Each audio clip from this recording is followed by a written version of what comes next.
বোধে 7 অধ্যায় পুরাতন নিয়মে বৎস আমার কথা সকল পালন করো, আমার আজ্ঞা সকল তোমার কাছে সঞ্চয় করো, আমার আজ্ঞা সকল পালন করো, জীবন পাইবে, নয়ন তারার ন্যায় আমার ব্যবস্থা রক্ষা করো। আমেন।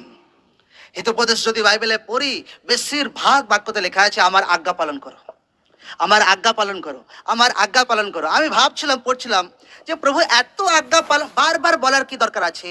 আমি রিয়েল বলছি, কোনো ব্যক্তি যতক্ষণ না সেই জায়গাতে না আসছে যে ঈশ্বরের আজ্ঞা আমাকে পালন করতে হবে, ততদিন তার জীবনে অনেক কষ্ট, ততদিন তার জীবনে ভাই রোগ যাবে না, ততদিন তার জীবনে ডিস্টারবেন্স হার মানে প্রবলেম তার জীবনে চলতেই থাকবে।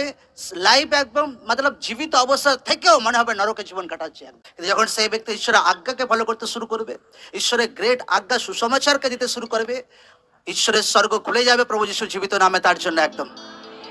Amen, amen.